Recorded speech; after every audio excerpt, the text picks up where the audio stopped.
Hi friends, welcome to my channel Share Master. இன்னைக்கு நம்ம சேனல்ல 28th February 2022 pre-market analysis பார்க்க போறோம். இந்த pre-market analysisல global market status, F&O updates, fund activity, Nifty and Bank Niftyயோட next support and resistance, stock in news and market directionல பத்தி cover பண்ணியிருக்கேன். வீடியோக்குள்ள போறதுக்கு முன்னாடி நம்ம சேனலை சப்ஸ்கிரைப் பண்ணாதவங்க சப்ஸ்கிரைப் பண்ணிக்கங்க, பக்கத்துல இருக்க பெல் ஐகானை பிரஸ் பண்ணிக்கங்க. சோ நான் போற இந்த வீடியோவை நீங்க மிஸ் பண்ணாம பார்க்கலாம். வாங்க வீடியோக்குள்ள போலாம். ஃபர்ஸ்ட் நம்ம global market status பார்க்கலாம்.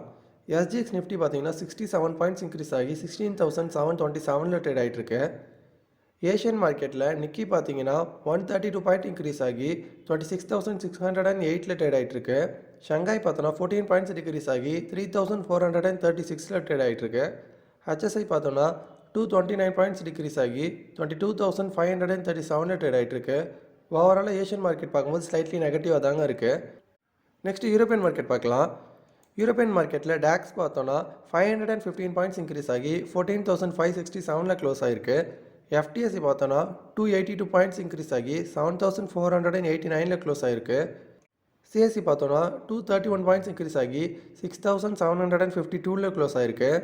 ஓவராலாக யூரோப்பியன் மார்க்கெட் பார்க்கும்போது பாசிட்டிவாக தாங்க இருக்குது. நெக்ஸ்ட் அமெரிக்கன் மார்க்கெட் பார்க்கலாம். அமெரிக்கன் மார்க்கெட்டில் டவ் ஜோன்ஸ் பார்த்தோன்னா 834 பாயிண்ட்ஸ் இன்க்ரீஸ் ஆகி 34,058ல க்ளோஸ் ஆகிருக்கு. S&P 500 பார்த்தோன்னா 95 பாயிண்ட்ஸ் இன்க்ரீஸ் ஆகி 4,384ல க்ளோஸ் ஆகிருக்கு. நஸ்டாக் பார்த்தோன்னா 221 பாயிண்ட்ஸ் இன்க்ரீஸ் ஆகி 13,694ல க்ளோஸ் ஆகிருக்கு. ஓவராலாக அமெரிக்கன் மார்க்கெட் பார்க்கும்போது பாசிட்டிவாக தாங்க இருக்குது. ஸோ குளோபல் மார்க்கெட் ஸ்டேட்டஸ் வச்சு பார்க்கும்போது நம்ம இந்தியன் மார்க்கெட் கண்டிப்பாக இன்றைக்கி ஒரு ஃப்ளாட் ஓப்பனிங்காக இருக்க தாங்க சான்சஸ் ரொம்ப அதிகமாக இருக்குது. இந்த டேட்டாவெலாம் நான் மார்னிங் 7 o'clock கலெக்ட் பண்ணியிருக்கேன். நெக்ஸ்ட் நம்ம FI and DI ஆக்டிவிட்டி பார்க்கலாம். லாஸ்ட் ட்ரேடிங் டேல FI பார்த்தோன்னா 4,470 crore செல் பண்ணியிருக்காங்க. DI பார்த்தோன்னா 4,318 crore பை பண்ணியிருக்காங்க.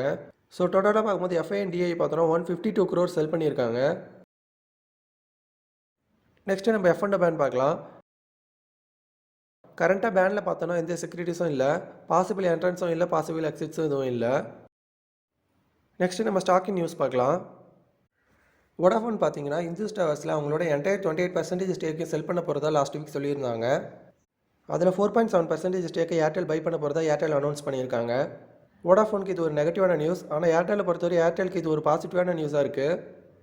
ஸ்பைஸ் ஜெட் ஃப்ரைடே என்ன சொல்லியிருக்காங்கன்னு பார்த்தீங்கன்னா next month March 10th Delhi, Mumbai, கொல்கத்தாவையும் தாய்லாந்தோட கேபிட்டல் பேங்காக் இடையில 6 ஃப்ளைட்ஸ் விட போகிறதா சொல்லியிருக்காங்க. ரிலையன்ஸ் பார்த்தோன்னா ஃபியூச்சர் குரூப்போட 200+ ஸ்டோர்ஸில் இனிமேல் ரிலையன்ஸ் ஸ்டோர்ஸ் வைக்க போகிறதா சொல்லியிருக்காங்க. கவர்மெண்ட் பார்த்தோன்னா விவேக் அகர்வாலுங்கிறவரை இந்தியன் ஓவர்சீஸ் பேங்கோட RBI நாமினி டைரக்டராக அப்பாயிண்ட் பண்ணியிருக்காங்க. சுப்ரீம் கோர்ட் பார்த்தோன்னா ராஜஸ்தானோட state owned power distribution company வந்து அதானி பவருக்கு 3,000 crore காம்பன்சேட்டரி டேரிஃப் பே பண்ணணும்னு சொல்லியிருக்காங்க. கவர்மெண்ட் என்ன சொல்லியிருக்காங்கன்னா வேதாந்தா வந்து அவங்களோட செமிகண்டக்டர் பிளான்ட்டை பூனேல செட் பண்ணுறதுக்காக வேதாந்தாவோட டீம் வந்து பூனே விசிட் பண்ணியிருக்கதா சொல்லியிருக்காங்க. நெக்ஸ்ட் நம்ம மார்க்கெட் டைரக்ஷன் எப்படி இருக்குன்னு பார்க்கலாம்.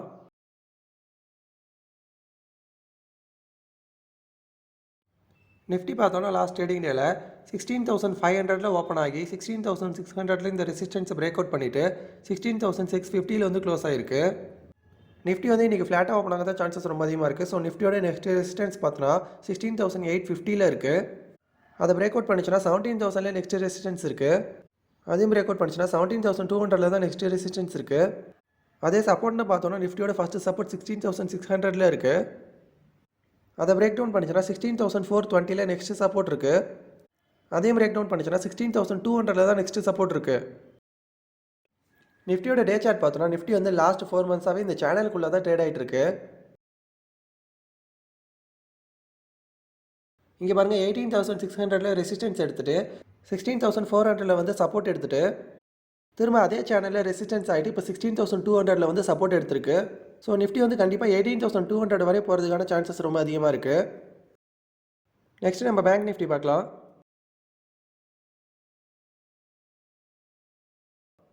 பேங்க் நிஃப்டி பார்த்தோன்னா லாஸ்ட் ட்ரேடிங் டேல 35,900ல ஓப்பன் ஆகி 36,650ல ரெசிஸ்டன்ஸ் எடுத்துகிட்டு 36,430ல வந்து க்ளோஸ் ஆகிருக்கு.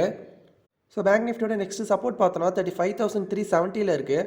அதை பிரேக் டவுன் பண்ணிச்சுன்னா 34,050ல தான் நெக்ஸ்ட் சப்போர்ட் இருக்குது. அதே ரெசிஸ்டன்ஸ் பார்க்கும்போது பேங்க் நிஃப்டியோட ஃபஸ்ட்டு ரெசிஸ்டன்ஸ் பார்த்தோன்னா 36,650ல இருக்குது. அதை பிரேக் அவுட் பண்ணிச்சுன்னா 37,300ல இந்த ட்ரெண்ட் லைன்ல நெக்ஸ்ட் ரெசிஸ்டன்ஸ் இருக்குது. அதை பிரேக் அவுட் பண்ணிச்சுன்னா 37,700ல நெக்ஸ்ட் ரெசிஸ்டன்ஸ் இருக்குது.